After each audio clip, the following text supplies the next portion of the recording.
Let's be honest, no one likes a dry muffin, do they? But all too often our muffins get dry, dense, and tasteless when we get rid of the refined flours, eggs, sugar, butter, milk, and all those other things we think are essential for a good muffin.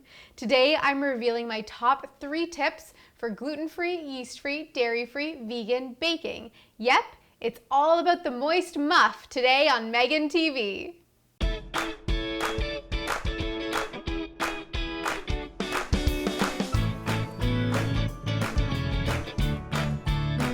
Today is the day. Let's make this happen.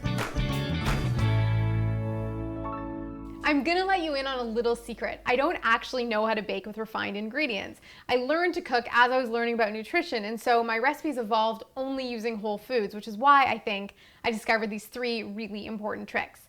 Today we're gonna make a carrot apple spice muffin. You might recognize this recipe from the world famous best-selling book, UnDiet. But I'm going to point out a few key important facts. So we're going to start out, as I bake this, I'm going to tell you those 3 special treats. We're going to start out with our mix of gluten-free flours. I like to use a combo of flours because sometimes they have a bit of a strong taste. Gluten-free flours can have a bit of a strong taste because they still have the fiber and all that stuff in them. White flour is so sweet because it's just starch. So I've used a mix of brown rice and buckwheat flour in here to add a little bit of extra moisture, and this is like a bonus tip because it's not one of my 3, but I'm putting in half a cup of almond flour. So these are the dry ingredients. I'm gonna add to this a bit of sea salt, baking soda, baking powder, and cinnamon. And we'll just add that into the mix. If you want, you can keep your dry ingredients and your wet in a separate bowl. I'm gonna just mix them all together because we're keeping this really, really simple. The secrets to the moist muff are in the wet ingredients. So the first one I'm going to talk about is applesauce. So apples have a naturally occurring pectin in them, which is great for helping to bind. It's also a super moist food, hangs onto water, so you can cut down on your oil, use the applesauce instead, and it will lend to the moistness we love in our muff. So I will put this into the bowl. In she goes. The second secret I'm going to let you in on is apple cider vinegar. And you're like, what? Cider vinegar in a muffin? Yes. So what we're going to do is I'm actually going to take our milk, this is an almond milk, and I'm going to pour our cider vinegar into the milk. And we're going to set that aside for a little bit, about 5 minutes. And what this milk will do with the cider vinegar is it will sour and curdle. Now remember we put that baking soda and baking powder into our muffin mix? When you combine the cider vinegar with that baking soda, remember those like tornado projects when you were in school where it just erupts? Also makes a great tooth whitener, which you'll see in my edible beauty class. But that foaming action creates this air pockets, and that will help lift up your muffins without needing yeast. How cool is that? Our third tip for the moist muff is with chia paste. So whether you bake with eggs or not, if you use 1 egg, I would say swap it with the chia paste. If you use 2, swap 1 with the chia paste. So to make a chia paste, we take our whole chia seeds and just put it in your favorite spice grinder, formerly known as your coffee grinder, but since we're off coffee, we can use it for chia seeds.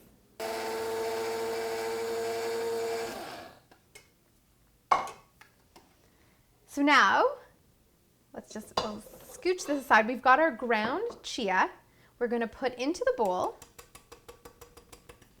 and we'll just add a 1/4 cup of water. So it's 1 tablespoon of chia seeds ground with a 1/4 cup of water, and then we'll just mix this around and it will start to gel. And again, we'll set this one aside for a moment.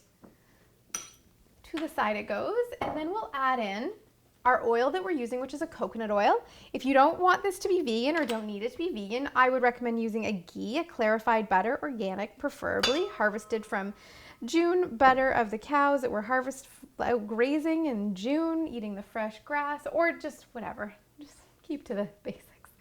But so we've put that in, and we're gonna just add our sweetener. So I'm using a maple syrup. You can use a honey, you can use agave, you can use coconut syrup, and I'm gonna put in a little vanilla extract. So we've got those key wet ingredients in here, okay?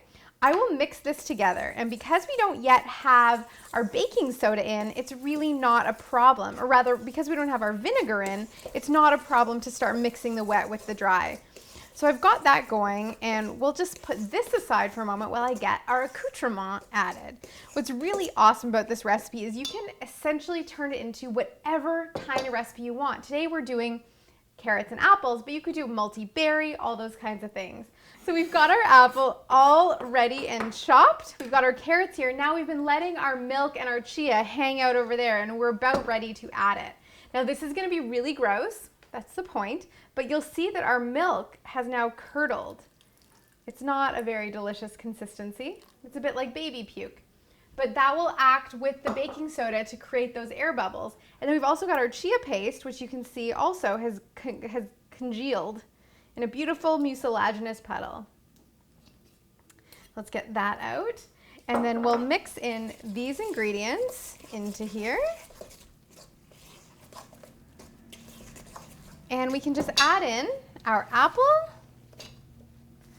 and then we'll put in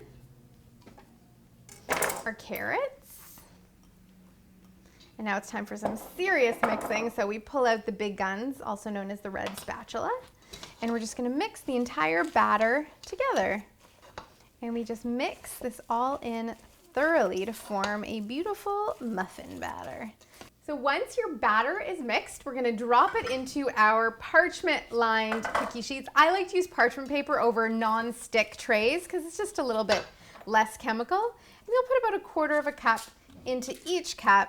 You wanna get it into your oven as quickly as you can so that action with the vinegar will react with the baking soda and that rising happens in the oven, not on your counter. So always with your oven mitt on, because safety first. We're gonna throw these into our oven that's been preheating at 350 degrees, and in they go to bake. What's that? Yes, it's the sound of muffins being ready. Let's get them from the oven. Ooh, these are good looking. And here we have a beautiful arrangement of some moist muffins. I think they're cool enough to try now. Yes, everyone loves a good apple carrot muffin. These look so good. They're really good. Gluten-free and dairy-free baking are tricky, but not impossible. Just because you're kicking it on a real food plan doesn't mean you must do away with the treats or need to have cheat days to let them happen. It simply means you get to play in your kitchen. Nothing is better than home-baked goodness. Are you a treat maker dealing with some dietary restrictions? What has been your best creation? I would love for you to share a link in the comment section over on MeghanTelpner.com. While you're over there, get loads more vibrant living inspiration, and if you want the extra goodies that only my super special peeps get, sign up for my newsletter. If you are picking up what I'm throwing down, share it. Vibrant health starts with one little choice, and every choice counts. Today is the day to make that happen. It is time for you to rise and shine as the truest version of you. Thanks for joining, and I'll see you next time. Bye.